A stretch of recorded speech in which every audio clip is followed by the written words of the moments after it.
Ratchet and Clank isn't just one of the best-selling video game franchises of all time, it's one of PlayStation's longest running, and since 2002, it's been one of the most consistent parts of all of gaming other than sports games and Call of Duty, with 19 releases in 19 years on over 10 different platforms depending on how you count comic books and movie theaters. Just don't start getting weird and counting DVDs or Blu-rays or the movie's novel because nobody cares. It's also clearly my favorite franchise of all time, and it's time to share that love. Over the coming weeks and months, let's take a deep, analytical tour through this franchise, game by game, and showcase why millions of players hold Ratchet and Clank in such high regard to highlight PlayStation's most prolific franchise. And first, it's time to show you why I hold the first Ratchet game so near to my heart, a game that undoubtedly changed my life nearly 2 decades ago when my parents randomly picked it out and bought it at a Walmart. But this isn't some rosy, nostalgic trip. We don't do that here. Every game gets the same level of scrutiny here on the Golden Bolt, and although I'm gonna heap a mountain of praise onto Ratchet and Clank, make no mistake, it's because the game deserves that praise and the criticism that's gonna come with it. This is a game that I love, conditionally. It's a flawed game. It's the fantastic game that helped forge me into the player, the person, and the creator that I am today. This is Ratchet and Clank.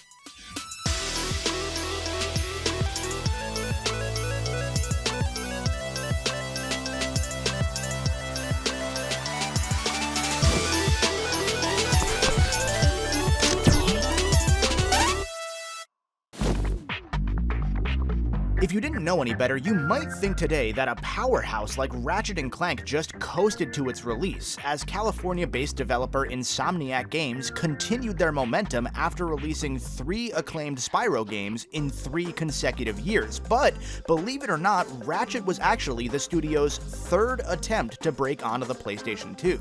After finishing Spyro 3, Insomniac's 4-game deal with Universal was up, and since the studio wanted to move on to a new IP, they began designing a game concept for Sony dubbed Monster Knight. The plan outlined an action-adventure game where the player would use different creatures as weapons and armor, best described as a hybrid of Zelda and Pokemon. By dungeon crawling and fighting enemies, these gear creatures would level up and unlock new abilities. It sounds like a novel concept, but this game never got past the initial designs on paper as another game stole Insomniac's focus. This one, codenamed I-5 because it was Insomniac's 5th game, is better known today as Girl with a Stick. The team spent several months polishing this concept, a cross between Tomb Raider and, again, Zelda, focusing on, you guessed it, a girl with a stick.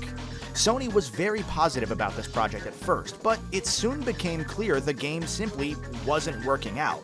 It was very basic in its concept on a new console where games were about to get significantly more complex, and apparently Girl with a Stick just wasn't very fun. By this point, they were already deep into 2001. Time was wearing thin to make a crucial early impression on the PS2, and even within the studio, faith in Girl with a Stick soured until, by the end, only company creator Ted Price was interested in pushing on. The final straw came during a routine meeting with the producers at Sony, who, according to Price, said, "If you guys want to release this, you can. We will support you. However, we don't think that there's going to be a market for this game." Had any publisher come in and said, we don't like this game, we just don't like it, we're going to cancel it, we would have fought back hard. This way we had to kind of look inward and say, okay, well, they're telling us this, and wait, half of the team really doesn't like this game anyway, so they're right. We should do something different. Within a few weeks, I-5 was gone, and what would become Ratchet and Clank began development.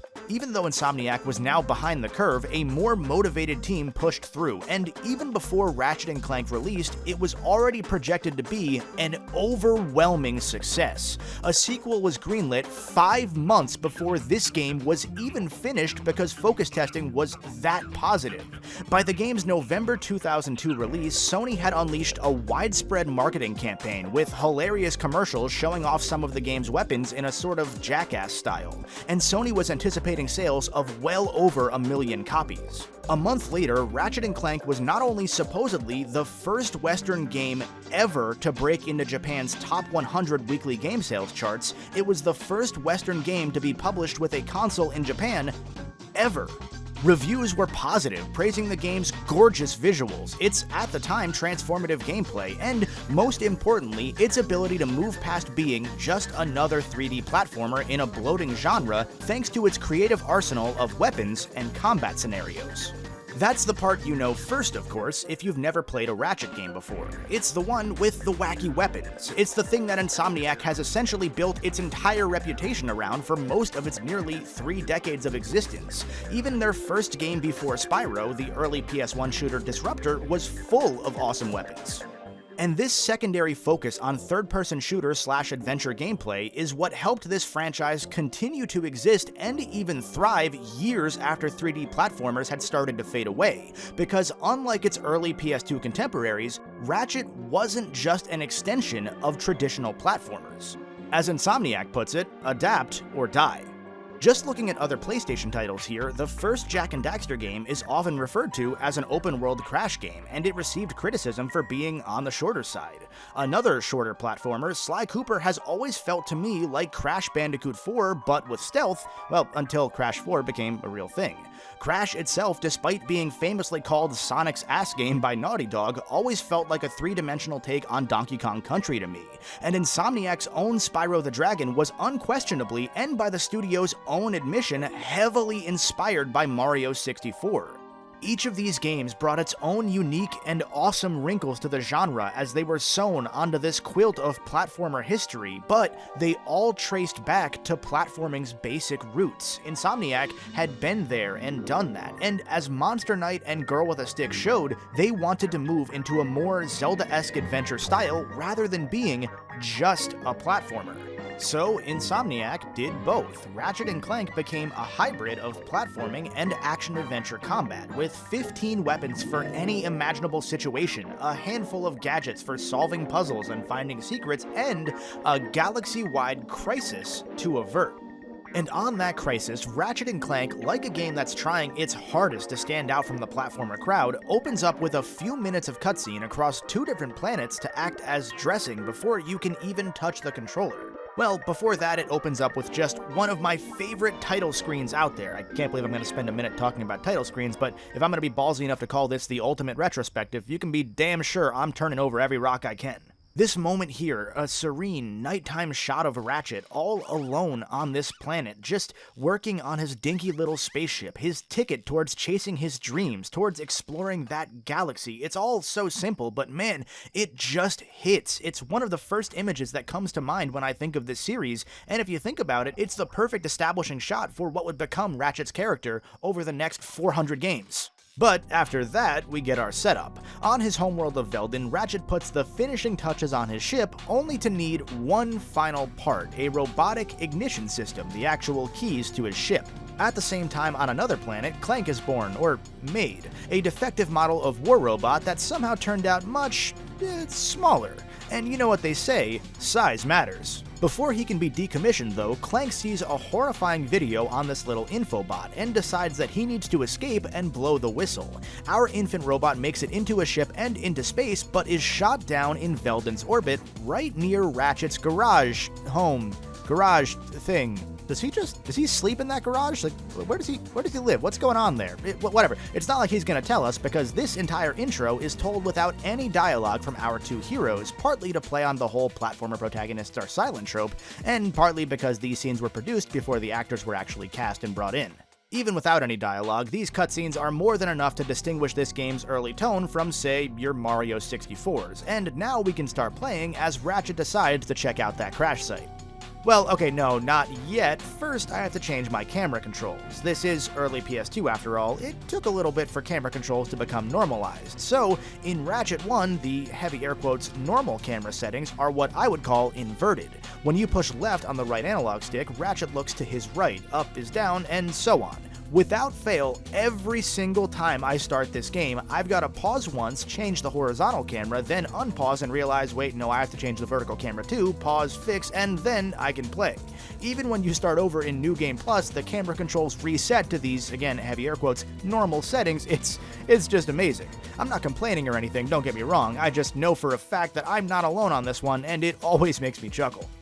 This first level is full of an interesting but unsuccessful combination of soft and hard tutorials. Obviously, you've got your usual jumping challenges, a few of these fodder toad enemies to get you used to Ratchet's trusty wrench attacks, and of course some crates to smash to pick up this universe's currency, bolts. But then, as you further explore this backwater desert planet, you come across these electroid robots that are designed to teach you how to use Ratchet's first weapon, the bomb glove. Except that if you're playing this game for the first time, or it's been a really long time since you played, you might not know or remember that you have this until a few moments later.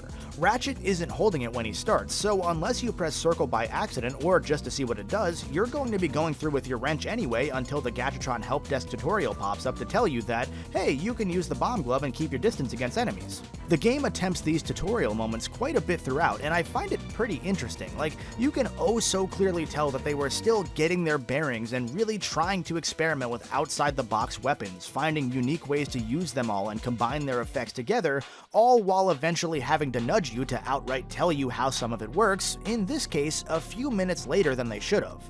For example, I didn't know that this platform here was meant as a bomb glove tutorial until a developer commentary mentioned it, and I've beaten this game probably 40 to 50 times. In a way, this level is the perfect introduction for this game, a level and a game that has all of the pieces here, just not all in the right order yet. Those little help desk pop-ups, by the way, can thankfully be turned off or skipped at any time if you don't want them there, but I like to leave them on because they're harmless and they add a little bit of world building. I mean, come on, a pleasant female voice helping you out all while further tying you to a massive tech corporation? That's just super unrealistic, but I kinda find it charming here. Right, Alexa? Please stop talking to me. I've told you that I despise your stupid face and your receding hairline. Do not contact me again, or else. I don't know where any of that came from. Wow, that was really mean. Once Ratchet reaches the crash site, he grabs Clank and takes him back home, or garage, and while Ratchet's working on his ship, we get the first dialogue between the two. Interesting. Yay! And we find out why Clank escaped, so that he could try and stop this man, Chairman Drek, from harvesting chunks of other planets to build a new luxury homeworld for his species, the Blarg. Drek's plan is equal parts evil and hilarious, thanks in part to Drek's condescending tone. Using highly sophisticated technology, which you couldn't possibly understand. And Ratchet's response to it. The people on those planets are hosed. Well, good luck getting Captain Quark to help you. I love how this game introduces Drek. It pretty much sets the tone for the entire series' trademark snark. Like, I can quote this entire intro here verbatim. It's that seared into my mind. Although Ratchet is hesitant at first, Clank strikes a deal with his new pal. Clank will use his function as a robotic ignition system to allow Ratchet to start and pilot his ship if Ratchet helps Clank find the heroic Captain Quark to put a stop to Drek's plans. And with that, the journey begins. Clank gets his nickname. I'll just call you Clank for short. Quark is teased as being on Drek's side because of course he is, and then Ratchet crashes the ship and they both die. With the tutorial out of the way, this planet Novalis is where we get that first taste of Ratchet's loosely Zelda-inspired design. Almost every planet in this first game has multiple paths that you can travel down in whatever order that you wish, and these just about always loop back organically to the duo's starting point, so that once you're done with one section, you can start right off on the next one immediately. Often one path will act as a combat challenge, while another will act either as a platforming section or use some of this game's puzzle gadgets. Here on Novalis, you're pretty clearly nudged to go forward onto the ravaged battleground and get into some fights, but I always like to go back through the secret third path directly behind where you begin.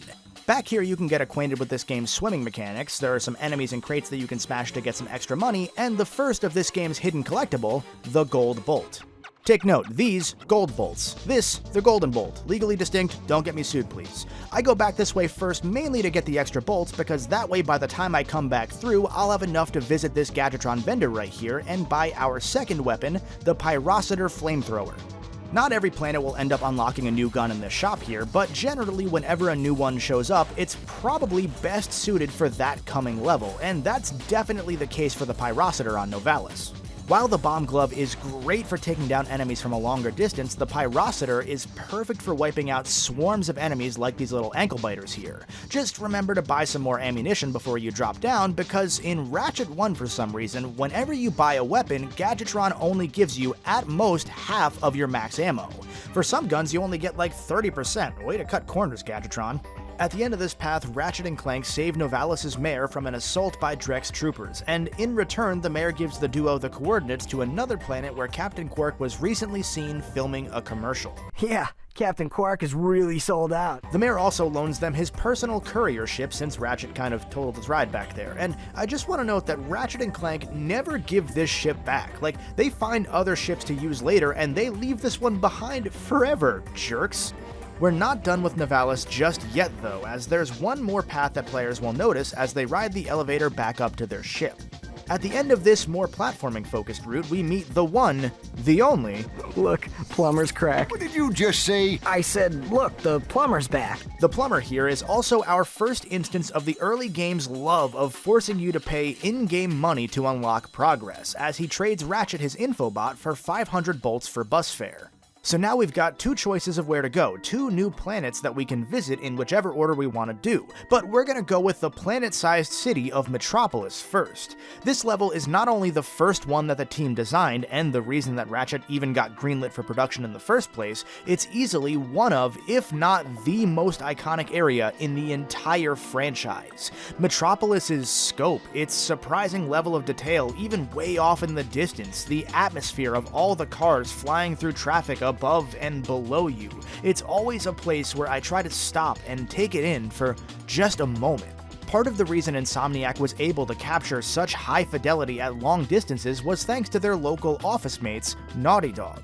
It's often misreported that Ratchet 1 runs on Naughty Dog's engine, which isn't at all the case really. Early on in development, Naughty Dog shared some of its rendering tech with Insomniac, written in a programming language known as Lisp that only one Naughty Dog designer even understood. One of Insomniac's designers took this code and rewrote it in the much more understandable C language, and after the team added some tweaks and improvements, they passed it back over to Naughty Dog to continue sharing the tech back and forth. Somewhere along the way, the story seems to have become the telephone game, and Naughty Dog unintentionally got the credit for Ratchet even existing. You can kind of tell that after 20 years of hearing that, it might bother Insomniac just a little bit, because they seem to correct it every single time it's brought up now. Whoever was responsible, this level is just gorgeous, and it's one of many times where this game's crisp visuals really stand out. Like before, we've got two paths here in Metropolis. On the left is a platforming obstacle course where we meet Quark's obese personal trainer Helga, who's somehow an alien that looks like a robot and is also German? The two of you make me sick! And again, we have to pay to progress by buying the swing shot gadget from her because Ratchet was apparently too slow. On the right is another combat-focused section, this time a trek through the city, where we have to pay to unlock Clank's iconic hover pack ability. Now thankfully, Ratchet 1's economy is almost perfectly balanced so that if you explore every nook and cranny, you break every single crate, and you defeat every single enemy, you should have just enough bolts to buy everything right about when it appears. But if you're not thorough, you'll sometimes have to choose between buying a weapon early in the level or holding off just in case somebody's gonna make you pay them for info. Generally, I actually recommend you hold off for a bit, because while Ratchet's arsenal of weapons is decent, the gunplay itself is not. Something that the team realized slightly too late into development, according to former Insomniac developer Mike Stout, is that they probably should have added a strafing mechanic. In this game, and only in this game as far as the Ratchet series is concerned, Ratchet cannot lock onto enemies when he's aiming his gun, at least not directly. Almost every weapon will automatically train its cursor towards one of the nearby enemies, but weapons like the blaster that's introduced here in Metropolis often struggle to hit exactly where you want them to. This little automatic pistol has bullets that try to home in on enemies, but the angle of the bullet's curve sometimes isn't strong enough to do so, for example during the train section at the end of this very level. If you take your time in each level and you don't mind zooming into first-person mode for more precise aiming, and also being a sitting duck while doing so, this gameplay style is serviceable, but there's a reason that Ratchet and Clank has always had this weird hump for new players, and it's because this first game just has not aged well compared to the series' evolution since. If you're in one of the many sections of this game where multiple enemies are thrown at you, sometimes in relatively close quarters, you don't have the chance to take your time and pick out the right weapon or strategy since your quick select wheel doesn't pause the game while you're selecting. Now, you can always just actually pause the game in a pinch and take a moment to get your bearings, select the right strategy, whatever you want to do, but that can break the gameplay's pace. So, when most players are in those moment-to-moment pinches, they either flail around in circles, spraying their weapon wildly across the battlefield, or they just press square and start using the wrench. Let's compare a high-tension scenario from the first game to its sequel, which, remember, came out almost exactly 1 year later.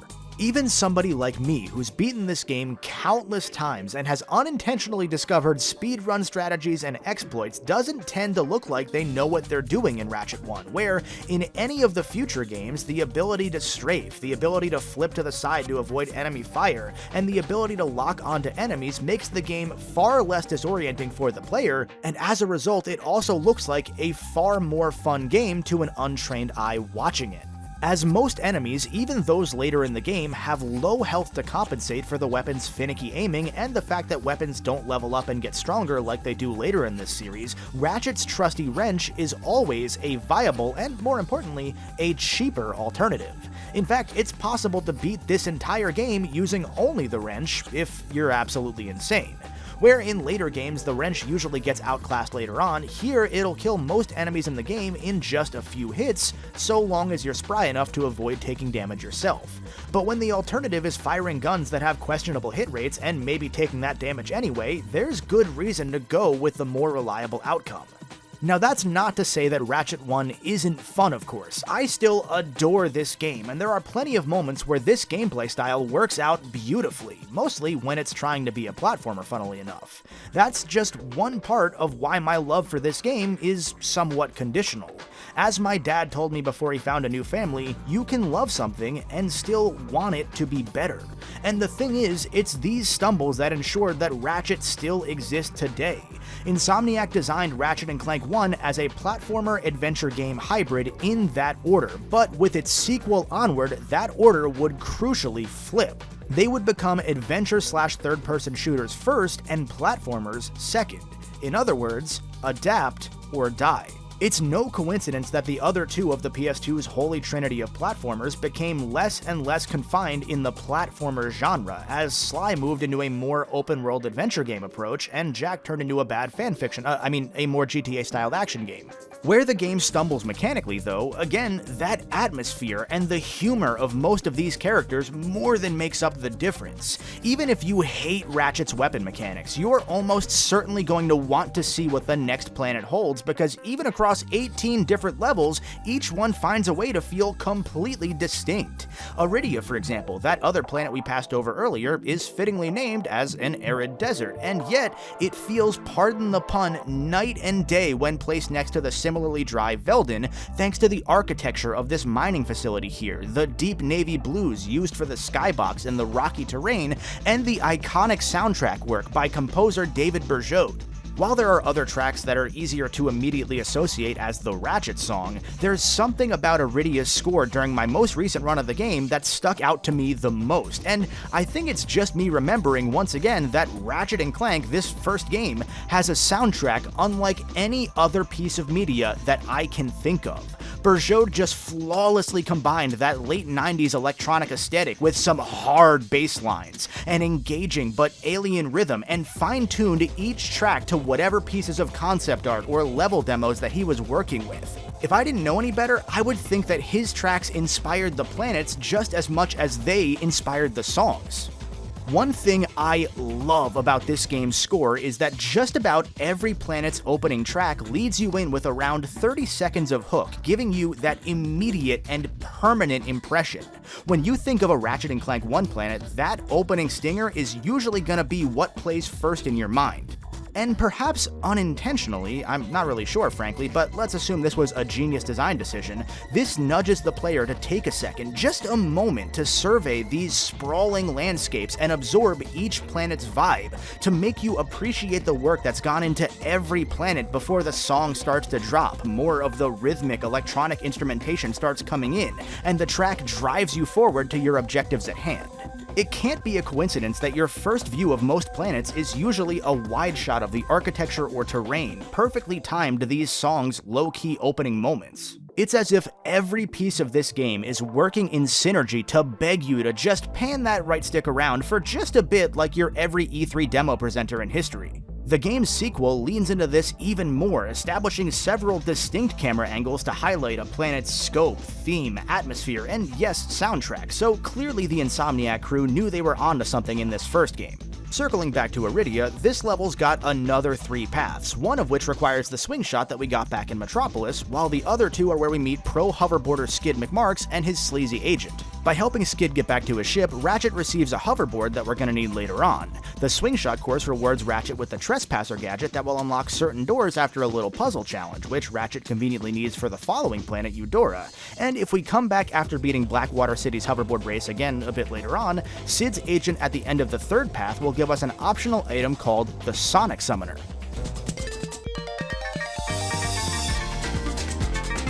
Oh god, no, put it back! You might be noticing a pattern by now, that Ratchet and Clank 1 likes to ask players to jump back and forth between the different planets depending on the order they play in.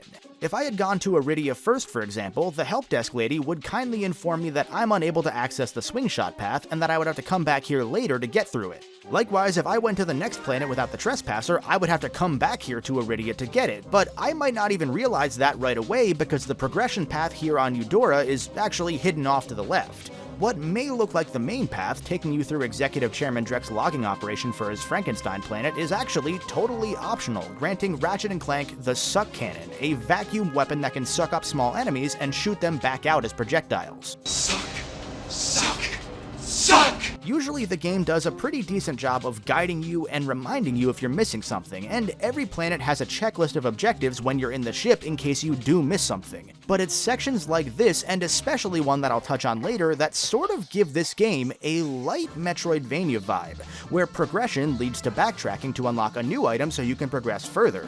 Most of this game does aim its eyes forward, but there's just enough of this looking backward in between these sections, and optional gadgets that it can sort of, kind of, if you squint, check off that box for satisfying search action gameplay as well. The main path on this logging planet is another quick swing shot section that results in the best boss fight in series history.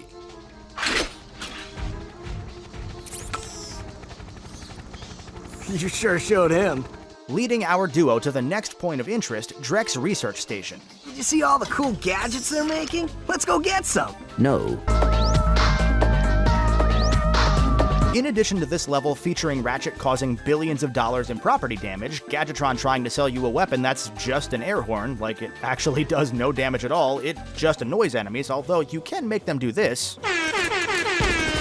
And paying a lab tech for some sick grind boots, this research station is the first time that Clank is playable solo, and well, let's just say this series has struggled since day one to make the Clank sections interesting in my opinion.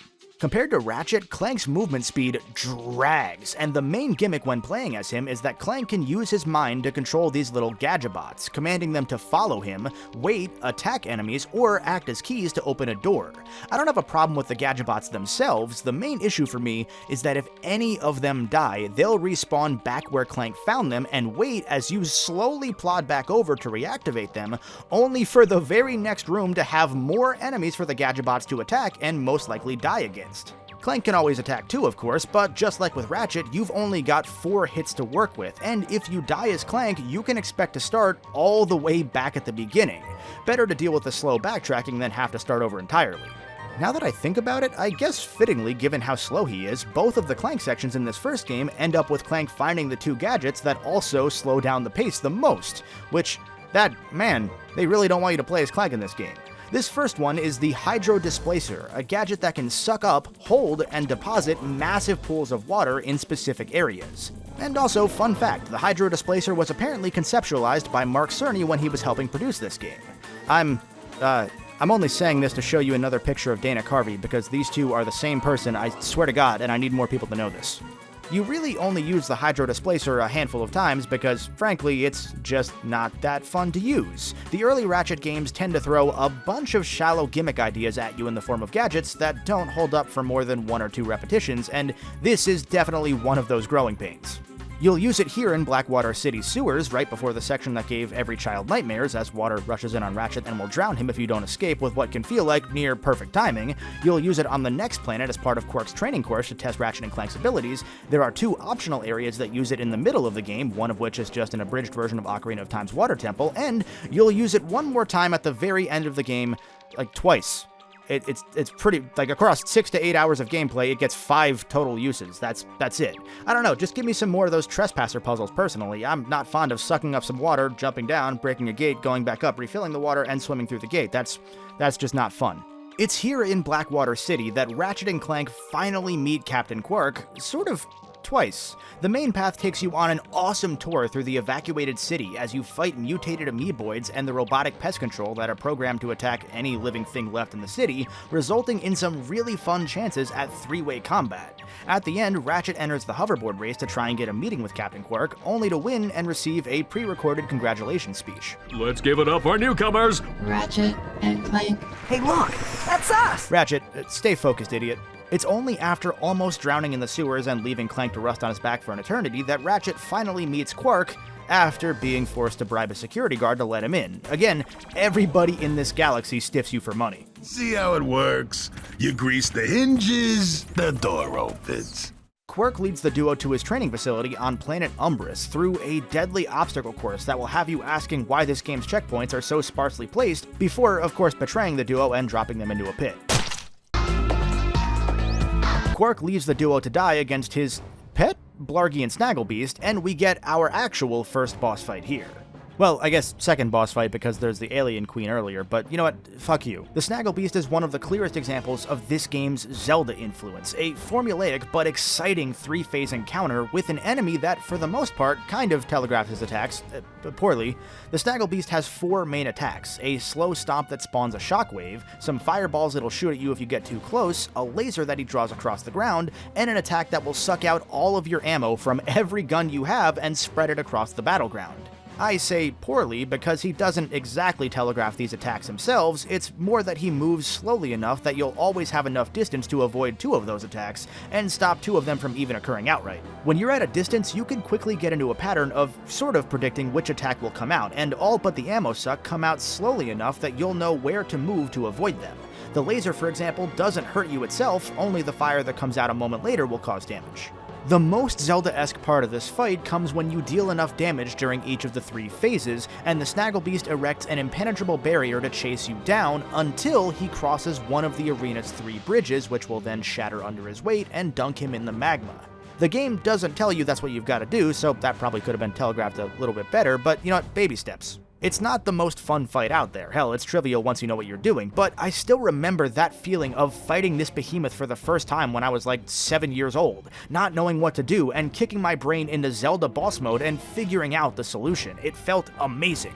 After the Snagglebeast takes a hot bath, we mark the end of the game's first act, as Ratchet takes out all of his anger on Clank for walking them into a trap, and the 2 bicker like an old married couple. For most of the rest of the game from here on, Ratchet's just an unrelenting jerk to Clank, threatening to sell the robot for scrap, throwing unnecessary verbal jabs at him, turning a complete blind eye to Drek's evil plans, all in the name of getting petty revenge on Qwark. It's just really hard to actually like this version of Ratchet as a character once you put aside nostalgia. For the first third of Ratchet 1, he's got that early 2000s edgy, aloof vibe going on, and that works fine enough. But if the goal of this game is to bring this buddy cop duo together through strife, there are far better ways to put the 2 at odds that don't involve making them actively hate each other for over half of the game. It's hard to see at times why Clank would ever want to hang out with Ratchet after this journey's over, except for the fact that he knows literally nobody else in the galaxy.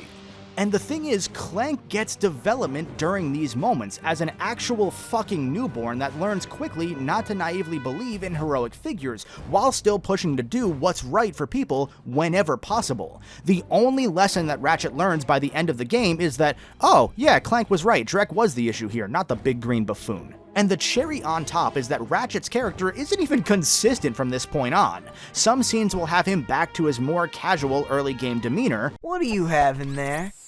Gears, metal filings, dust. You know what I mean. What is it? And then the very next scene has him back to being a dick. Yeah, and maybe the salt water will rust your mouth shut.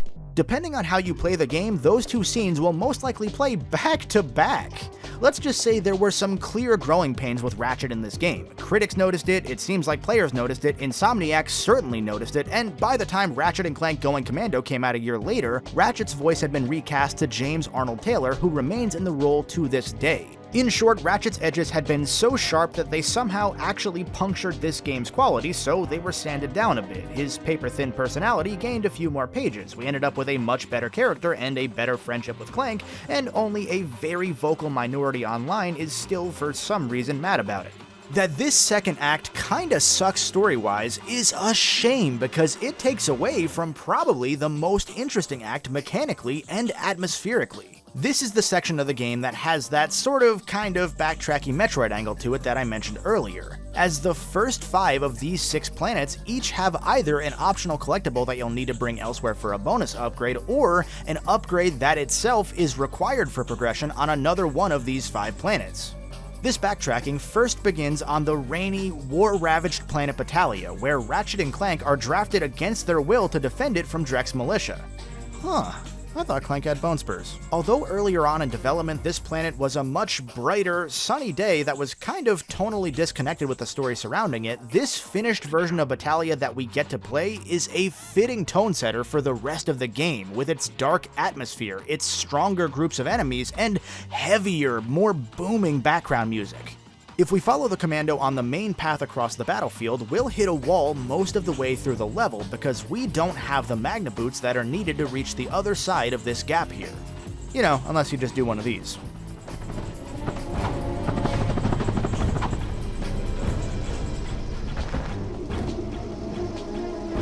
Conveniently, the commando gives Ratchet and Clank an infobot for the Blarg's polluted homeworld of Orxon, which is where we're going to find those Magna Boots, but honestly, it doesn't really matter if you come back here later because the commando just kind of leaves anyway, and the only thing on the other side of this bridge is another conversation with the plumber, so maybe kinda worth it, and the optional metal detector which can find spare change buried underground.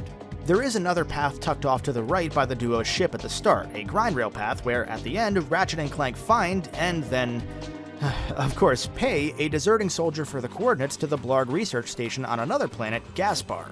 No matter which path you choose first, though, you are going to run into some of Ratchet's snide remarks. That's just inevitable for this whole chunk of the game, so get used to it. Speak for yourself and put your hands down. You look ridiculous.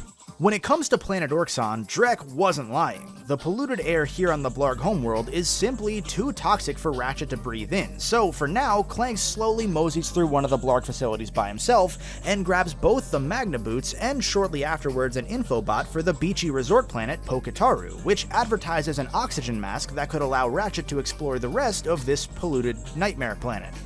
You know how I said earlier how Clank's contributions in this game end up accidentally and fittingly giving us 2 of Ratchet's slowest gadgets? Well, the Magna Boots are exactly that. In Ratchet 1, these Magna Boots, whose name by the way is a portmanteau combining boots and PlayStation 3 shooter mag, allow Ratchet to walk up specific magnetic platforms and pathways, but only at a speed that would make Clank look like Sonic, leaving Ratchet a sitting duck for enemies like these birds. Since Ratchet can only use his wrench while he's on a Magna Boot track, and since he can't jump because, you know, heavy magnet feet, you've got no evasive options here besides mash, square, and hope, and you've got no range unless you throw the wrench, which in this game stops Ratchet from moving at all until the wrench slowly boomerangs back to his hand, so you're a sitting duck again anyway. This, thankfully, is the only time the game tries combining combat and the Magna Boots, because otherwise that could have been a disaster. Gaspar, meanwhile, is one of the only planets besides probably Eudora that we could consider filler in this game, which makes it hilarious that this isn't just one of only 10 levels remastered 1-to-1 in 2016's PS4 Ratchet game, it's the only one in that game where a significant new area was added to that level.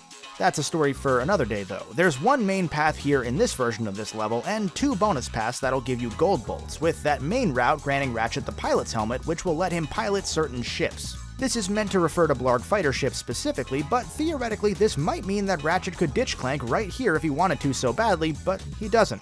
The pilot's helmet is required on Pokataru, because even after the duo escorts the resort's sleazy tour guide through hordes of mutated creatures, he refuses to give up the O2 mask until they clear the air of the Blarg ships that are polluting his resort using his luxury air fighter. Of course, as is par for the course with this game, not before we have to spend money, because Ratchet has to pay Al's brother to equip Clank with the rocket-propelled hover pack upgrade, allowing them to open doors with a ground pound because we totally needed another gadget to open doors. We didn't have any one of those before. Now, you may be noticing that outside of unintentional secondary bonuses like destroying part of Drek's fleet at the research station, which, again, you don't have to, that's optional, this 30% or so of this game has no real mention of the main objectives. 1. Stop Drek from destroying dozens of planets, or 1 if you're Ratchet, take down Quark. Up through the second visit to Orxon with Ratchet, Act 2 is functionally a bunch of mandatory side questing. Get the infobots on Battaglia to get the Magna Boots and Pilot's Helmet to then get the O2 mask to then be able to go back to Orxon and maybe finally get back on track. And keep in mind here, what I've described is the ideal scenario when playing through the game with the least possible amount of revisits. If a new player were to leave Orxon after grabbing the Magna Boots but before obtaining the Infobot, or if you did both and then went to Poketaru before visiting Gaspar to get the Pilot's Helmet, or if you forgot to take the side path back on Battaglia to even unlock Gaspar, you could be adding several trips back and forth before you can finally return to Orxon as Ratchet with the O2 mask. Although I appreciate the extra bit of adventuring that this can create, and while this enhances that atmosphere of organic discovery and exploration, this is understandably one of those things that subsequent Ratchet games have continually cut back on, presumably because it's a lot of extra work that few players actively appreciate compared to the number of players that miss something and get confused or annoyed, or because the next game does this same thing but even worse and they just swore off of it entirely after that. I do miss the multiple circular pathways that these first couple Ratchet games brought to the table, but I'll also say that I'm glad the later titles didn't go this far with it, because about 8 games into the series, these immersive loading screens went the way of, well, the loading screen now that we're in the solid state era. No matter how many times I may have traveled back and forth between planets in these early games when I was younger, having load times masked by the ship flying through the depths of space kept my mind active, wondering what other planets might be in this awesome universe, what the next game might bring. At least that was the case until my first PS2's disc reader started crapping out, and then I had to deal with a few dozen cycles of this loading screen again and again and again and again and again instead of just one. Hooray! But even through all of this backtracking, even while Drek may be too busy adding more corporate titles to his name during this portion of the game to make an appearance, each of these planets is atmospherically tied to Drek's deeds, even if the game doesn't show him directly again until near the end of Act 2. On Battaglia, his troops are the ones that are assaulting the defense base, the Blarg are stationed on Gaspar, and they're the ones dumping toxic waste on Poketaru, and the end result of that toxic dumping is that that planet will inevitably look like Orxon. I would have loved to see him a little bit more directly during this section of the game, but it's just an odd example of the game being designed first and the story moving around to fill the pieces, which, to be fair, seems to be how Ratchet even works to this day. But as it is, after a cutscene on the way to Battaglia where he completely chews out Quark for failing to kill Ratchet and Clank, the Supreme Executive Chairman is more of an ominous presence during this act, the puppet master behind the strings in a way. It's after this series of detours that the duo really starts digging down to Drek's more sinister side. After the previous series of more straightforward levels that may have a teleporter or a taxi that takes you back to the start, Orxon bears a closer resemblance to the first act's multiple circular paths. We already saw one of these as Clank that we can actually revisit as Ratchet later on, reminding us just how much faster Ratchet moves, and shortly after we jump down to the previously inaccessible part of Orxon, we'll find 2 more paths. On the right is the progression path, putting you up against up to a dozen deadly mutated crabs at a time, ramping up the combat's difficulty and really making you earn that next infobot. To the left is a challenging, mostly platforming-focused section where Ratchet jumps across precarious platforms while dodging missiles from a Blarg ship. At the end of the latter path, he'll find a nanotech vending machine, where for 4,000 bolts you can add a 5th hit point instead of your regular 4, and for 30,000 more bolts you can buy an even more caffeinated drink that maxes you out at 8 nanotech hit points. Unless you're an experienced player going for a challenge run, you will definitely want to save up for these health upgrades, even if that means you've got to go without buying a weapon or two for a little bit. This route opens up Clank's original path in the level as well, so it's only a few steps away from the ship if you want to come back later for that second health bump, and you'll probably have to do that because 30,000 bolts is a lot to come by at this point in the game. And in all likelihood, at least if you're like most players, you're going to be buying up all the gadgets as you come because the game taught you to do exactly that. But depending on your playstyle, some of these new weapons are probably gonna be more useful than others. I used to love using Poketaru's decoy glove, for example, because having an inflatable dummy that took some of the heat off of me from enemies was just enough to overcome most challenges. Nowadays though, the main times that I would have used the decoy glove, like during the boat tour through the resort, I would rather just suck up the enemies boarding the hoverboat with the suck cannon. The Walloper that you can first buy on Planet Gaspar is a great secondary melee weapon, which, like the wrench, doesn't need any ammo, but outside of the little bomb robots on Planet Gaspar that the Walloper's made for, I usually find better results with the ranged guns. One of my old favorites, the Glove of Doom, which you can buy much earlier in the game, I've used less and less over time because these little robots tend to struggle with jumping and they get destroyed by many AoE attacks. And look, I'll be honest here, I have only ever used the Mine Glove when I'm out of ammo with almost all of my other guns because it's just not that useful as a trap weapon in my opinion. That's because the enemy AI in Ratchet 1 is only set to either attack you when you're within a certain range, or go idle and forget that you ever existed if you step back beyond that invisible barrier. There's no in-between here, so it's not exactly easy to get most enemies to chase you unless you use the Mine Glove Taunter combo to set them off, but even then, that's two weapons that can do the job of one. If any of these weapons, or some of the earlier ones, don't sound like your style and you want to save money, it's okay to skip out on the ones that you don't know that you'll use a ton. But these next two I'm about to mention are two of your best options in the entire game, so if you're gonna cut corners, don't cut them here. That would be the Devastator rocket launcher and Orxon's Visibomb gun. The Devastator is good enough to be the gun featured on the game's cover and most of its promotional art, so you know it packs a punch, but the Visibomb in particular has the potential to be the most broken weapon in the entire game, firing off an insanely powerful remote-controlled missile that you can fly throughout just about any part of any level. So long as you position yourself behind cover where no enemies can get a pot shot in, and once you're used to the inverted flight controls, you can not only take out whole groups of enemies in just a couple shots from miles away, you can explore just about every inch of each planet's landscape as you wish. It's an incredible testament to this game's world design that you won't often find some unfinished corner of a level, and the Visibomb is the reason why. Ratchet and Clank's designers had to ensure that every nook and cranny was accounted for, on every locale, on every planet, in cities like Metropolis to Blackwater City to the distances here on Orxon and beyond, because any player thanks to this gun could find a spot where Insomniac cut corners. This made the Visibomb a nightmare to design for apparently, but it also necessitated that this game's worlds had to feel so, well, complete rather than just being paths to an objective. It's hard to say that any weapon has had the impact on the design of this entire franchise more than this gun here. Probably more importantly than that, like I said earlier, this thing shreds enemies. It's probably going to be your go-to if you're like me and like to play it safe. Don't like that Blarg ship on your left path? Blow them up. Don't like the dozens of mutated crabs ready to tear you apart, or the little screamer enemy that'll wake up and alert them if you come nearby? Blow them up. Don't like Quark? Blow them up. From this point on in the game, so many close-range enemies have faster reaction times or are just more dangerous to take on, and the ranged enemies start finding ways to attack you from further and further out of your early weapon's maximum range, so the Visibomb is one of your best ways to even the odds.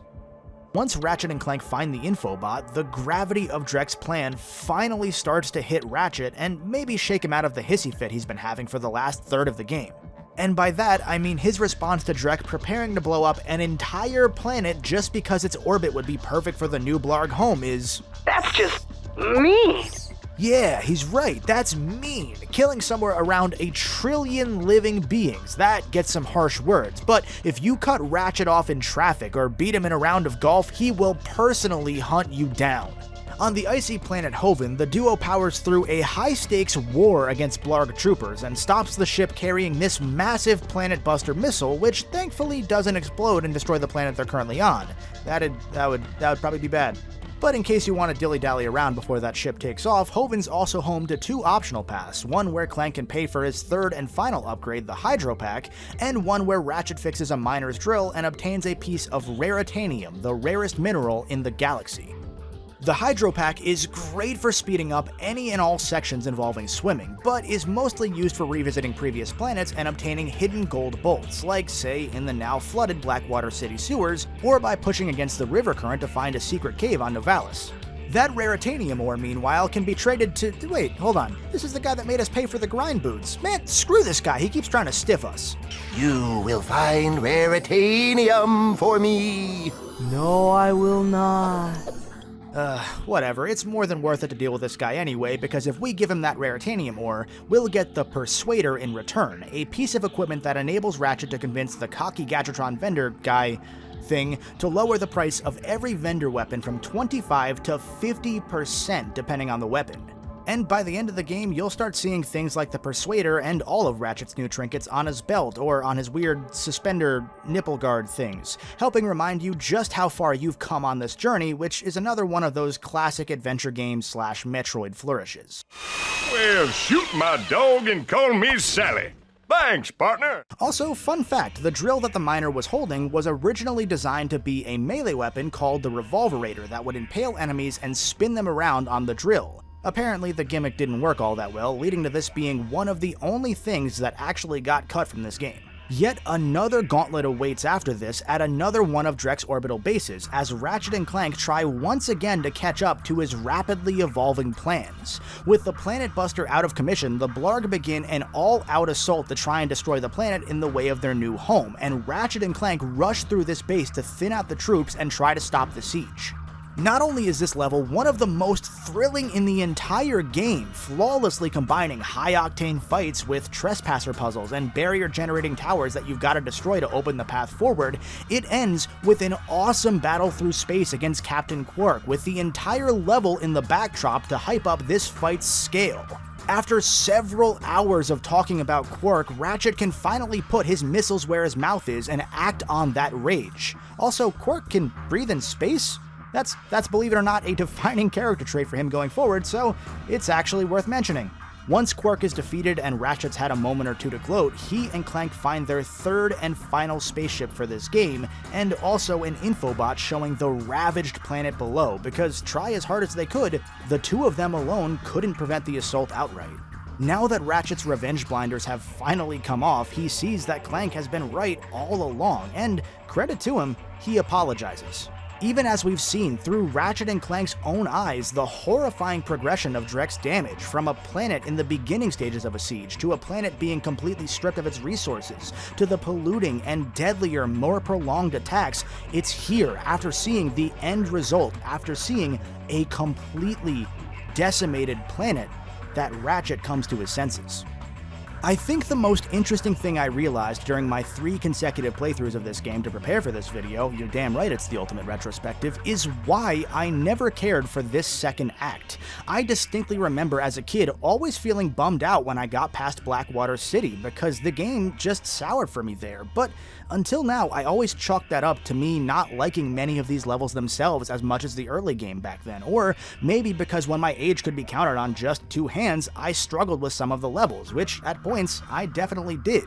Later, I also attributed it to the darker atmosphere, sort of sapping some of that vibrant energy from the earlier game to that younger me. But these last 3 times through, I had a blast playing each of these 6 worlds, minus maybe the slow Clank section, but that's kind of a gimme.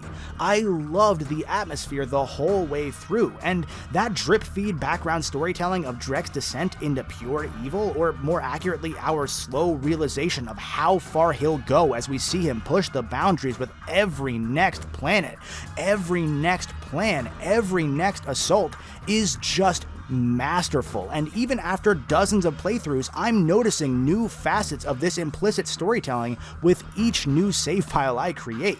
Now, it's clear to me that the reason that I don't care for Act 2 is exclusively because Ratchet's attitude brings it all down. He's a dick. That's it. That's the whole thing. I just roll my eyes every time he opens his stupid mouth, from the moment he turns on Clank to the moment he rolls back around to semi-sincerity. For almost 20 years now, I thought there had to be an additional reason that one character couldn't possibly sour the whole thing.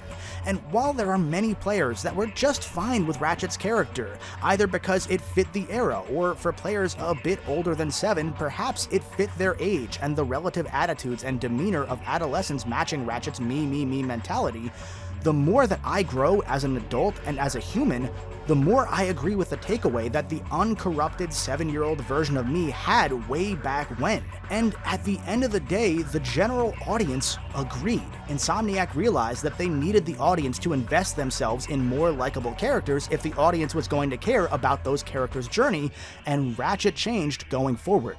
Now, that doesn't mean that if you still like this Ratchet, you're some sort of emotionally stunted egocentrist, of course. Wait, does it? Is Ratchet's single apology enough to overcome all of this, and can I forgive the fact that it took so long, or that he was so mean during his hot-headed run? No, but it's a start at least, and we've got more pressing matters anyway, so I think it's something we can at least look past as we venture into the game's final act. On the war-torn planet below, we get a nice inversion of the slow Clank-only levels, because this is the game's only Ratchet-only excursion, depending on how you count the planets before you get the hover pack, where Clank's just kind of a backpack. Those are pretty much Ratchet-only levels too, but we're not going to count them here. Because Drek's troopers destroyed the city's lightning rods, Clank's shiny metal ass is a perfect conductor for the lightning, so the Lombax has to go solo.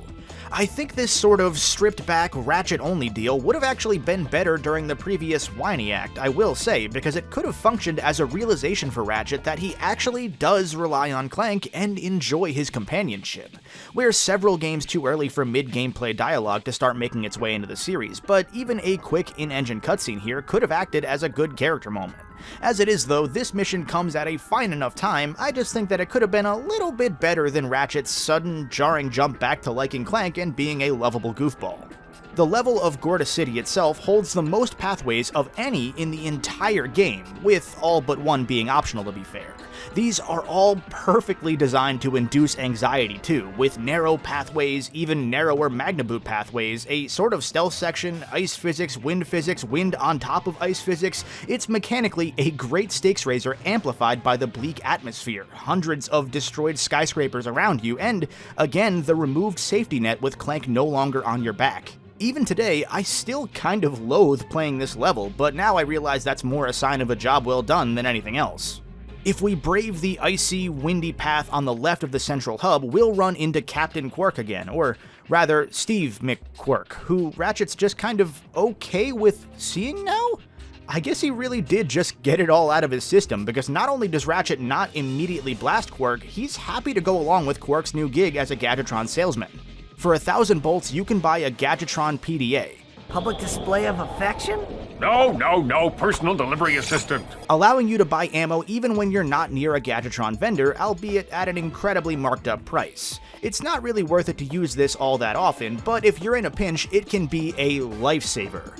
This path also gives you a little peek at what looks to be a new weapon off in the distance, and this is the Morpho Ray that you'll obtain when you reach the end of the stealth section guarded by security drones. This avian armament erodes the amazing trend of animal-altering apparatuses in the Ratchet series. That was one take. I did that on the first take. It's a bird gun. It turns things into birds. The series really likes weapons that transform enemies into different animals, and it's all thanks to the chicken gun here.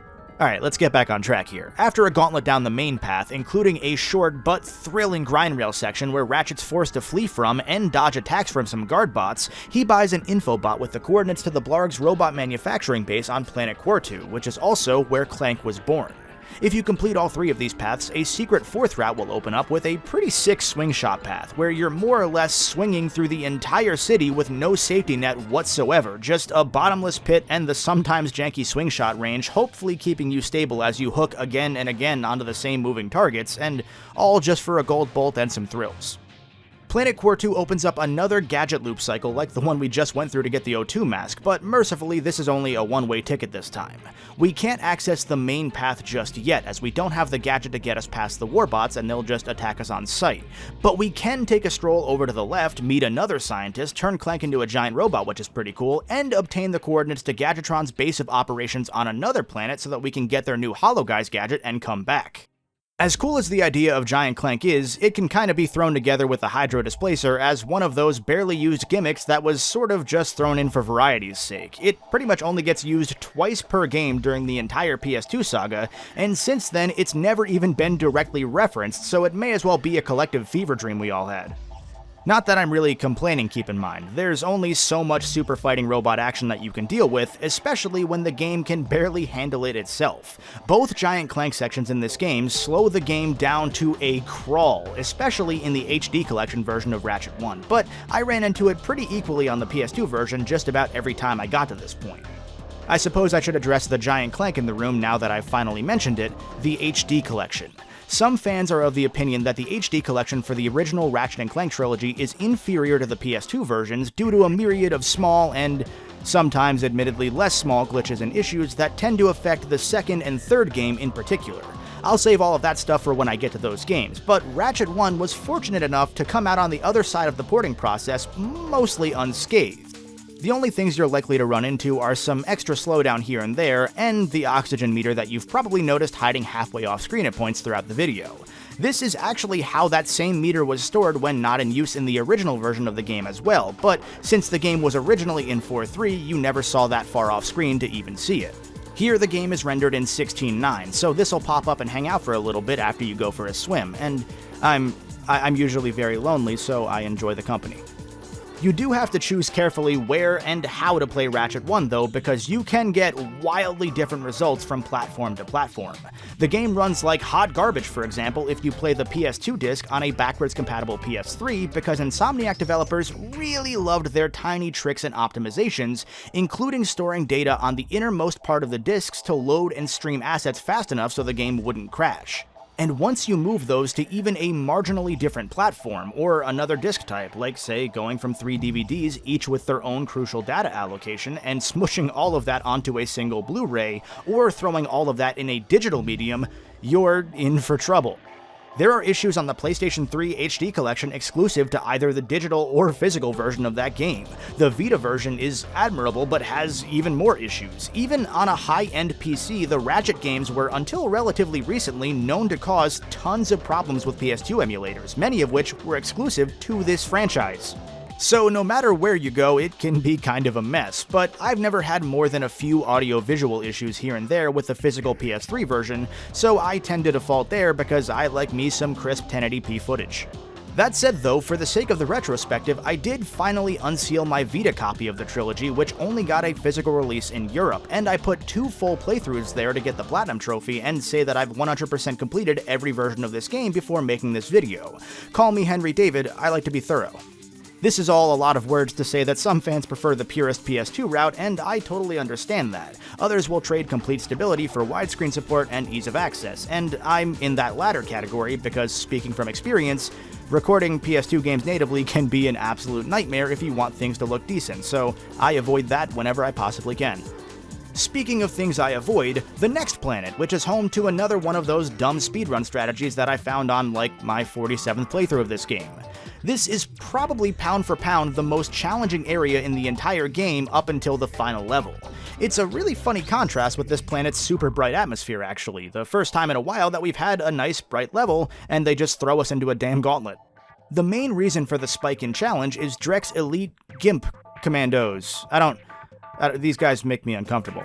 In part because they actually have a straight-up broken attack range. Even if you utilize the trusty Visibomb, these troopers, when alerted, will fire pinpoint shots from further away than the game's enemy draw distance. I repeat, this enemy can snipe Ratchet with a pistol from further away than you can see. Throw in some gauntlets in the form of Gadgetron test rooms for many of the very same weapons you've been using all game, and damage sponge missile-firing dropships for good measure, and you've got a hectic planet that'll really test your mettle. That is, unless you jump on these crates and aim a Visibomb just right to trigger the switch on the other side of this laser fence, which you would usually open after finishing the level. I was so excited when I first discovered this trick because when I checked in with the Ratchet and Clank community, nobody seemed familiar with it, and breaking what I thought was new ground 15 years after the game's release is just neat. Of course, then I found out that actual speedrunners don't even come to this planet thanks to wall clipping, and I've since found out that a few other players did independently come to similar strategies over the years, but never brought it up on the internet, but hey, I'll take what I can get here. Either way, I still do usually play the level most of the time just for the challenge, but it's a fun little skip if you don't ever feel like it, and I just kinda wanted to show it off. Down this hallway is the office of Gadgetron's CEO, who offers Ratchet the Hologuise prize only after he wins another hoverboard race and then records a Gadgetron commercial on the spot afterwards. Hi, this is Ratchet for, Gadgetron hoverboards, and if you, Yo, dudes, for the freshest boards in the galaxy, check out the new XZ88 from Gadgetron. It's so hot, it's cool. I think I got the wrong guy. Yeah, Captain Quark is really sold out. Turns out Captain Charisma here only has wit when he's not on camera, but Ratchet's officially a Gadgetron employee now, so maybe we'll see a discount one day. Now that we've got the holo guys, we could go right back to Planet Quartu and continue the main story, but there's still a really fun grind rail challenge off to the left of the building's main plaza. After a lengthy and dangerous ride dodging oncoming train cars and robots that are also leaving bombs on the tracks for those same train cars? That's a little suspicious. Ratchet and Clank meet the actual robot that voices the Gadgetron help desk. Oh my god, the robotic AI tutorial helper companion thing. It's been a real person the whole time? Alexa, what have you not been telling me? Hey, nerd! What? Alexa? Isn't it supposed to be Rogaine? Who the fuck are you? Oh! Do better! Fuck, why would you do that? I told you never to contact me again. Bezos, out. The help desk lady gives the duo a map-o-matic in exchange for their silence. This gadget allows you to see all of the secret areas on any planet's map screen, which will now be highlighted in green until they're explored. This'll make gold bolt hunting that much easier for players that want to go for full completion, and now we can go back to Quartu. There's still one optional route right by the ship, a timed underwater section through an electrified coolant pool, a great use for Clank's hydro pack. Also, why is it electrified? At the end of this path is one of the most useful optional items in the entire game, the Bolt Grabber, which increases Ratchet's pickup range for bolts. Up until this point, the bolts had a range somewhat similar to Spyro's gem pickup range, which is to say, it wasn't very far. Until you have the Bolt Grabber, you'll find yourself circling around for a second after smashing crates or after an encounter to pick up every last bolt that was dropped. The Bolt Grabber makes cleaning up infinitely easier, and we're gonna need it if we want to grab those last few weapons. Back down the main path, we get to use our new fancy holo guys, and for once, Ratchet's the one who got us a pace-breaking gadget, not Clank. When equipped, the holo guys disguises Ratchet as a smaller version of the Warbots. You'll move slower than Clank somehow, I don't even know how that's possible, you can't attack when it's active, and you can't even jump, but what you can do is wave. You can wave at the guards so that they lower their guard. Without it, they'll leave the force fields in place so that you can't pass, and they'll activate some deadly security lasers if they realize that you're not actually a robot. With it, they wave back, not even thinking twice about why you're several feet shorter than you should be. But when Clank's short, oh, it's a problem, I see how it is. After breaking, entering, and killing a few dozen Warbots before they can set off alarms, Clank shares a sweet moment with the computer that built him, which means that he actually wasn't defective, but specifically designed by a rogue AI. That's very concerning past the surface level, but I guess robots do know how to love. There's not much time for a family picnic though, because Mama spits out another kid, an infobot that reveals Drek's newest plan. For all of their trouble interfering with the ultimate Supreme Executive Chairman up until this point, Ratchet and Clank are rewarded with Ratchet's homeworld Veldin being Drek's new target. No good deed goes unpunished. Out of what could only be described as pure spite, Drek decides that this desert planet has the perfect orbit in the entire galaxy, and he's already moved his entire fleet of ships into Veldin's orbit, along with his second planet-destroying superweapon of the game, the Deplanetizer Laser. Knowing what we've learned about Ratchet, it's safe to say he takes this pretty well. The fleet as a level is mostly a linear affair, but in case Ratchet's not in a rush to save his home, there's another timed swimming section here too. Finishing this one awards you with a Codebot, a little robot whose express purpose is to be a key, because, say it with me, we didn't have enough ways to open doors yet. Why didn't you say it with me? The Codebot is one of the few casualties of the game's fast development, an item that was intended to have a much larger purpose that only ends up being used a single time thanks to being added so late in production. All it does is open the big mysterious door tucked off to the side on Planet Quartu to give you one gold bolt and thousands of regular bolts. At the very least, this should hopefully give you enough money to either buy that second health upgrade or, with the help of the Persuader, the final two vendor weapons. Incidentally, these two both have little quirks that have always kind of bugged me. We have the drone device, a weapon that spawns 6 little drones that'll orbit Ratchet and take hits for him, or far more likely, fly into enemies that get too close and explode. It's not all that powerful, however, and the drones don't tend to defend against some enemy bullets, so it's another one of those weapons that many players tend to look past for better ones, myself included. The other weapon, the Tesla Claw, is thankfully much better, an infinitely better version of the Pyrocitor that fires an arcing bolt of electricity that homes in on the nearest enemy by default. It's frankly one of the best weapons in the entire game, but it's a whopping 40,000 bolts without the Persuader and 30,000 with it, so I don't usually end up buying it until I clear the codebot room. The tiny, and I mean minuscule thing that has always bugged me about both of these weapons is that as the final two weapons introduced in the game, they have ammo-related oversights. When you pick up ammo for every other weapon in the game, the weapon name is highlighted in orange text, but these two don't have that highlight, they're just plain white like regular text would be. The word claw isn't capitalized on the Tesla Claw when you grab ammo, and the drone device is actually called the Drone Glove in both its ammo and the vendor description because it was yet another weapon that was going to be a thrown weapon until very late in development. I can't stress enough that neither of these issues matter whatsoever, of course, especially compared to the drones being far less effective than they could be in combat, you know, the thing the game's based around. It's just something that kinda bothered me when I was younger that I still notice to this day, a rare example of Insomniac missing a spot when polishing this game as much as they did. There's a really strong chance the game would have run into far more issues than just these two tiny ones had it not gone through 4 full rounds of focus testing, 1 for each quarter of the game. And don't just take it from me, Ted Price said exactly this himself when writing up a post-mortem article about this game's development, that if they hadn't had to constantly push themselves, and yes, crunch, for practically all of Ratchet 1's development, there would have been so many bugs to whittle down at the very end of production that they would have had to delay the game into 2003. That 2 of the most noteworthy oversights are completely irrelevant is a testament to the game's incredible quality standards. It's just kind of a shame that those 2 were things that a 7-year-old caught immediately. The rest of this level is a lengthy Hollow Guys section as Ratchet and Clank power and sneak through the different ships before they steal a fighter jet and destroy the fleet's defensive turrets, but like always, Drek is just one single step ahead of them. When they finally reach the bridge of the command ship, they find the last infobot of the game, showing Drek standing on the deplanetizer on Veldin, ready to blow the planet into pieces. It's all come down to the same place where this adventure began, as Ratchet touches down his 4th ship right on the same makeshift landing pad where the dinky first one had been sitting not all that long prior.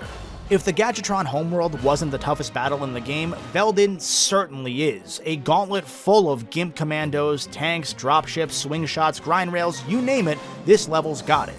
That even includes a Trespasser door, the Thruster Pack's Butt Slam door, and the Hydro Displacer's less than triumphant return. I always loved coming back through this first path at the very end of the game, being able to see what was just beyond the crash site where the journey began. It's basic game progression, showing how far the player has come, but simple works beautifully here. Also, Ratchet's quirk poster is gone, so somebody had to have taken that down while he was away. Huh. Unless you're some kind of sadist, this is most likely going to be a Visibomb-heavy level for you, where you hide behind cover to avoid the GIMP Commandos' laser-precise shots, chip at their numbers with the Visibomb, move forward once the coast is clear, and repeat the whole way through because there are a lot of them to chew through. This is really the only level where I end up using the PDA, because I'll happily eat the shipping costs for ammo if it means I don't have to deal with these guys directly. Eventually, we'll hit a wall though, a wall in the form of a Dynasty Warriors level army that's standing between them and the deplanetizer, with hundreds, and I mean hundreds of GIMPs on screen at once, which, it's really weird. Why are they wearing that? But as my dad once told me, the only way to deal with this many GIMPs is to lean into it, so thanks to a conveniently placed giant Clank pad, we're turning this into a Dynasty Warriors game, horrible frame rate and all. We even get a giant robot fight against Drek's mech before Drek pretty much immediately decides, nah, fuck this, and turns Giant Clank back into regular Clank. And really, I wouldn't have it any other way besides all of the GIMPs, of course. Taking Drek down with Giant Clank would have been a cop-out after the journey so far. The only way this journey should have ended is exactly how it does, with a massive one-on-one fight where Drek throws everything he has at you, and where you'll throw just about all of your ammo at him in return. Even to this day, this is one of the best finales in the entire franchise, where the payoff is just as challenging and invigorating as the stakes leading up to it. Once you beat the first couple phases and chase Drek across the destroyed plateaus, the fight will conclude on the deplanetizer itself, where Drek reveals his true plan in traditional supervillain fashion. The reason the Blarg needed to flee Orxon was because Drek had overpolluted the planet himself in order to sell the real estate on the hybrid planet at a marked up price. And once everybody moved onto New Orxon, Drek would pollute this planet too and repeat the cycle to make trillions of bolts. It's the perfect motive for such a ridiculous wall of text monologue, the perfect impetus for players to want to blow Drek's stupid ponytail off of his stupid face, and the perfect setup for a fight that's not even halfway over yet. As much as I've jokingly ragged on the thruster pack slam buttons up until this point, they earn their keep in this fight alone, as Drek continues to press the countdown switches and as players have to rush to the buttons to stop the timer, all while dodging his AoE attacks, his giant Glove of Doom robots, the missiles and needle missiles, and whatever else he may try to hit you with. For first-time players, this fight is going to be absolutely brutal to get through, but an experienced player like me knows all the tricks. First, you want to try to turn him into a chicken. When that doesn't work, you'll ride the grind rails for a bit in fear, and then, when you're on your final bit of health, equip the Hollow Guys, because Drek will think you're one of his guards and immediately, definitely will stop attacking you. He won't come after you at all, I promise. And then, the kicker, this is the important part, run right into his attacks to throw him off. Or you could do it the more fun way.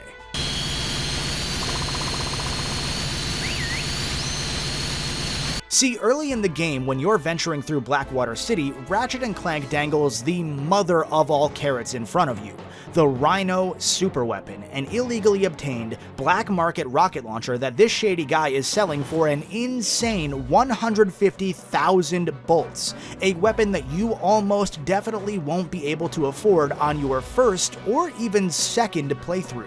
However, with some incredibly precise decoy glove wall clipping, or on the PS2 version by just talking to the hoverboard race girl while wearing the Hollow Guys, you can glitch onto the hoverboard track on foot. If you stand just below the biggest jump and use the taunter, the crates above you will explode and release their bolts all over your face. But crucially, these crates are designed to respawn when they're not visible so that every lap you can fly right through them and feel awesome.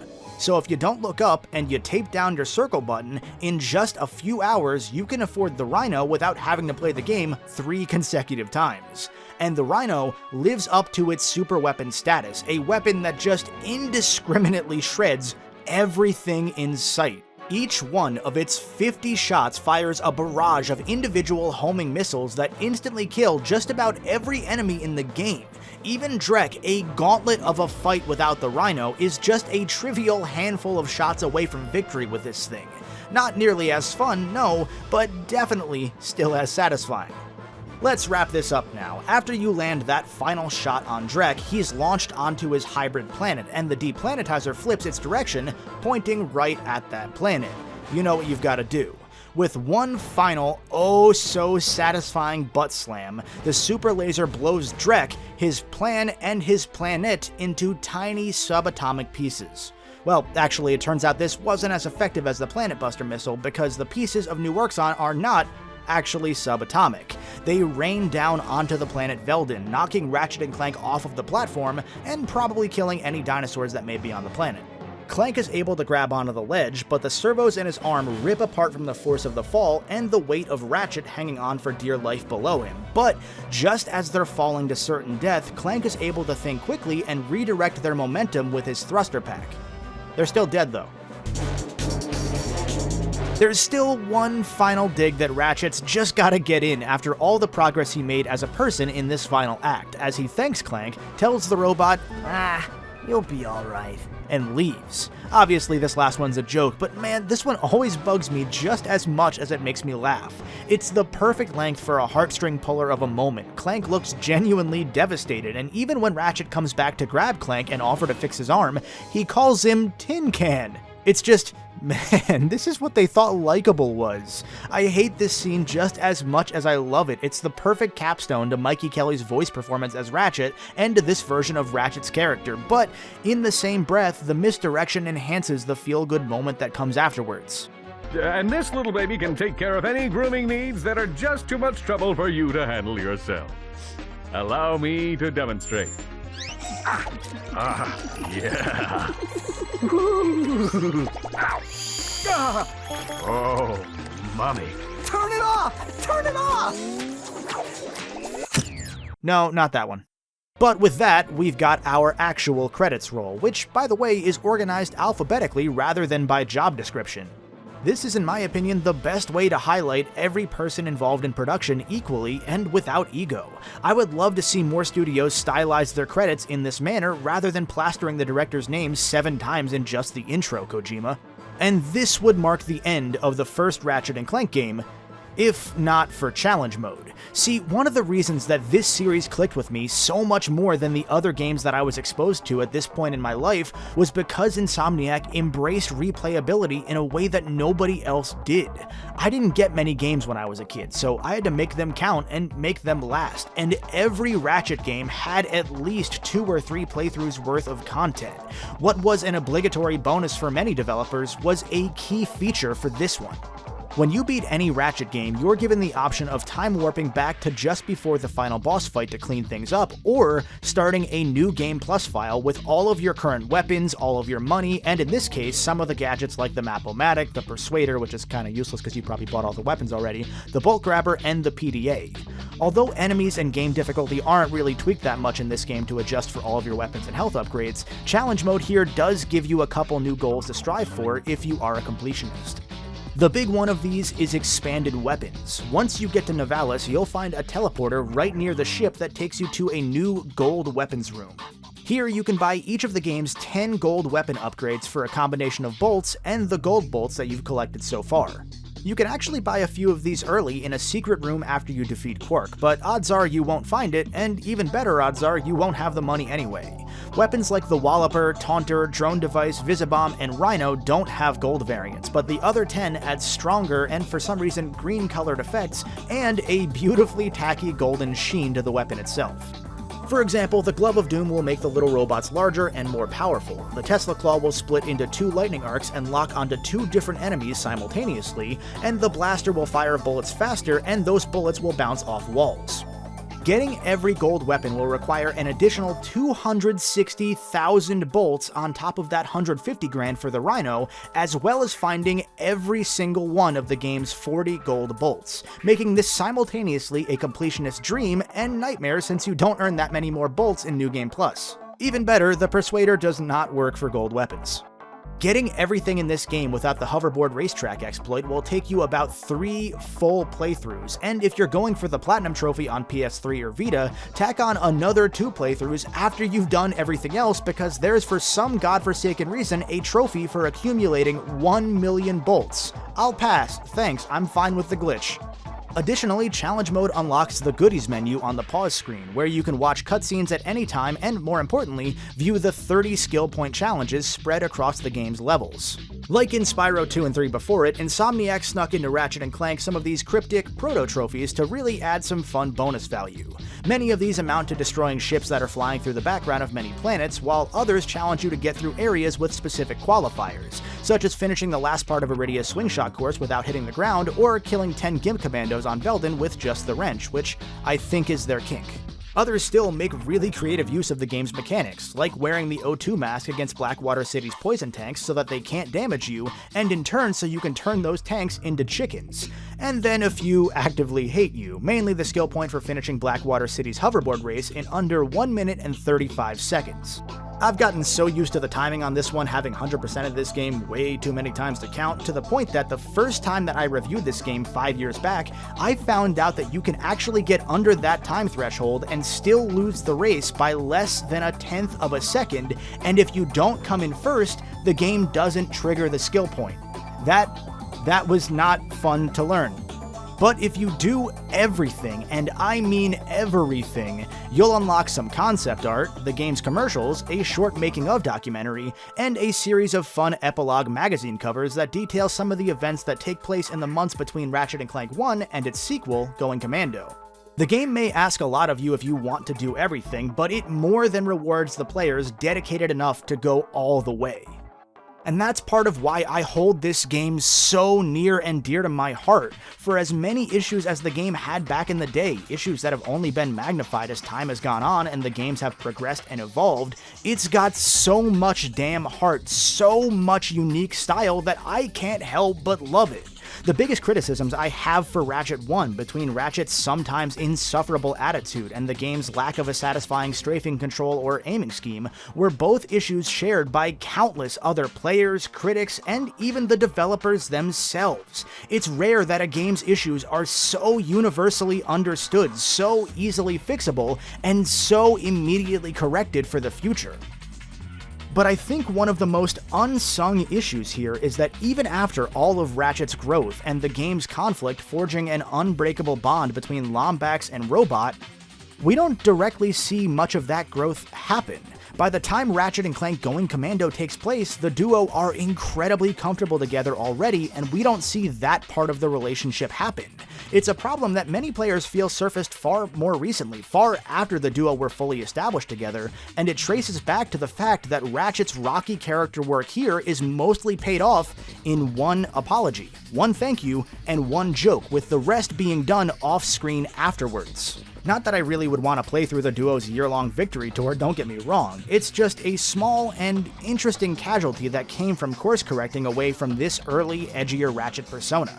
Again, at the end of the day though, none of those issues have stopped me from loving this game enough to dedicate well over 100 hours producing a video exhaustively professing that love, no matter how conditional it may feel at times. I wouldn't waste the time critiquing and analyzing if I didn't want to raise the game up, to see the game portrayed in its fairest possible light, even if fairest here doesn't mean best or rosiest. And even then, I'm certain many of you will and have disagreed with me at points with my take because of your own personal experiences and your takeaways from those experiences. For example, I'm sure there's at least one person mad that I didn't mention that Poketaru and Veldon's musical themes for some reason have the same hook and undercurrent.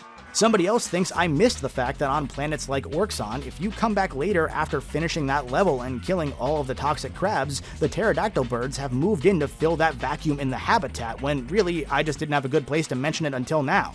And others still have probably already mentioned the fact that if you do some side flips in front of the hoverboard race girl, you'll give her lifelong back problems. That's the beauty of Ratchet and Clank, that I can sit here and talk to you about it for about as long as the runtime of the feature-length movie based on this game, and you'll still come out of the experience having learned something about the game's development, or having had a good, entertaining time, or with your own disagreements, but hopefully a stronger appreciation of how damn great Ratchet and Clank 1 is, despite its flaws. No matter what, you'll come out of this with more to say than if you'd watched the movie, that's for sure. Don't watch the movie. You weren't going to, nobody did, but just save the time, and if you're going to watch the movie, watch this video again instead. And the best part, my absolute favorite part about all of my criticisms with this first Ratchet and Clank title, is that next time around, with the next game, with a rare, perfect sequel, all of this love sure as hell isn't conditional. Thank you so much for watching, especially those of you that actually sat down with popcorn to make it all the way through this. Words can't express how much I appreciate you sharing your time with me, your thoughts, your opinions, your own criticisms and discussions, my incredibly generous patrons who support this channel and my vision for it, and those of you that go out of your way to share videos like these with your friends, communities, and the internet at large. I wouldn't make a sometimes scathing love letter like this if I didn't want to have a discussion, so please make sure to let me know your thoughts. And, of course, if you haven't already, please consider subscribing so that you'll get notified when I continue this deep dive Ratchet marathon or when any of my other videos land. You'd be surprised at how few of you watching right now are actually subscribed. Most viewers just don't hit that button anymore. I'll see you soon for Ratchet and Clank Going Commando, and until then, stay golden.